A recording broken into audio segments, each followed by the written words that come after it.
Welcome to new TV Telugu. ఇప్పుడు AP top 10 చూద్దాం. అన్ని వర్గాల ప్రజలను దృష్టిలో ఉంచుకుని వారిని అభివృద్ధి చేసే విధంగా కూటమి ప్రభుత్వం బడ్జెట్ ను ముఖ్యమంత్రి చంద్రబాబు నాయుడు ఆధ్వర్యంలో ప్రవేశపెట్టడం జరిగిందని మడకశిర ఎమ్మెల్యే టీటీడీ సభ్యుడు ఎంఎస్ రాజు శాసనసభలో పేర్కొన్నారు. గ్రామీణ ప్రాంతాల్లోని ఎస్సీ ఎస్టీ వర్గాల కాలనీలో మౌలిక వసతులు కల్పించే విధంగా బడ్జెట్ రూపొందించడం పట్ల ముఖ్యమంత్రికి ధన్యవాదాలు తెలియజేస్తున్నామన్నారు. ఢిల్లీ మాజీ ముఖ్యమంత్రి ఆమ్ ఆద్మీ పార్టీ జాతీయ కన్వీనర్ అరవింద్ కేజ్రీవాల్ నేడు కుటుంబ సమేతంగా తిరుమల శ్రీవారిని దర్శించుకున్నారు. దేశం సుభిక్షంగా ఉండాలని దేవుణ్ణి ప్రార్థించానని తెలిపారు. ప్రజలంతా సంతోషంగా ఉండాలని శ్రీవారిని కోరుకున్నట్లు కేజ్రీవాల్ పేర్కొన్నారు. ఈ సందర్భంగా పిల్లలకు భారత దినోత్సవ శుభాకాంక్షలు తెలిపారు. పొన్నూరు ఎమ్మెల్యే ధూళిపాల నరేంద్ర కుమార్ కు ఇటీవల తెదేపా విడుదల చేసిన నామినేటెడ్ పదవుల్లో కానీ కేబినెట్ హోదాలో కానీ స్థానం దక్కకపోవడంతో చేబ్రోలు తెదేపా శ్రేణులు అసహనం వ్యక్తం చేశారు. మండల తెదేపా కార్యాలయంలో మీడియాతో మాట్లాడారు. ఉమ్మడి గుంటూరు జిల్లాలో 6 సార్లు ఎమ్మెల్యేగా ఎన్నికైన ధూళిపాలకు పార్టీ పదవులలో స్థానం దక్కకపోవడం వారు ధీటుగా పార్టీని నిలదీశారు. సరస్వతి పవర్ భూముల్లో అసైన్ భూములను గుర్తించి రెవెన్యూ అధికారులు రైతులకు నోటీసులు జారీ చేశారు. మాచవరం మండలంలో సుమారు 20 ఎకరాల అసైన్డ్ భూమి ఉన్నట్లు అధికారులు నిర్ధారించారు. వివరణ కోరుతూ యాజమాన్యం రైతులు మధ్యవర్తులకు నోటీసులు జారీ చేశారు. కాగా మాజీ సీఎం జగన్ కుటుంబానికి చెందిన సరస్వతి పవర్ భూములలో ఇటీవల డిప్యూటీ సీఎం పవన్ పర్యటించిన విషయం తెలిసిందే.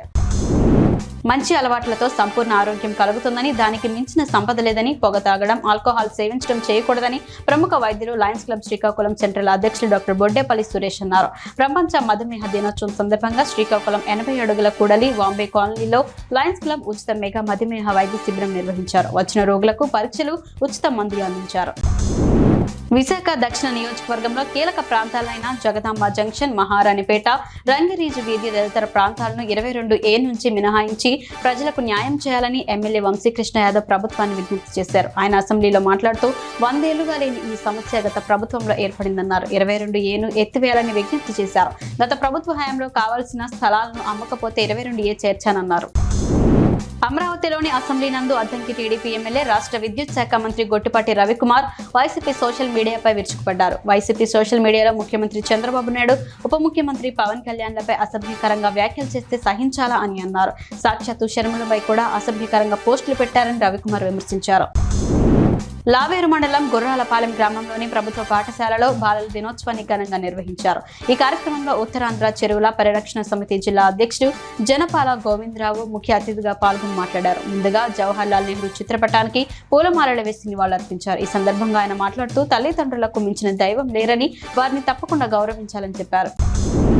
అద్దంకిలోని తహసీల్దార్ కార్యాలయం నందు ప్రజా సమస్యల పరిష్కారానికి సిపిఎం ప్రజాపోరు నిరసన కార్యక్రమం నిర్వహించారు. ఈ కార్యక్రమంలో సిపిఎం పార్టీ మండల కార్యదర్శి తంగిరాల వెంకటేశ్వర్లు పాల్గొని మాట్లాడారు. రాష్ట్ర ప్రభుత్వం విద్యుత్ ఛార్జీలు పెంచమంటూనే ట్రూ అప్ ఛార్జీల పేరుతో 20,000 కోట్ల రూపాయల భారాన్ని ప్రజలపై మోపారని అన్నారు. విశాఖ ఉక్కు ప్రభుత్వం ద్వంద్వ వైఖరి తగదని తెలిపారు.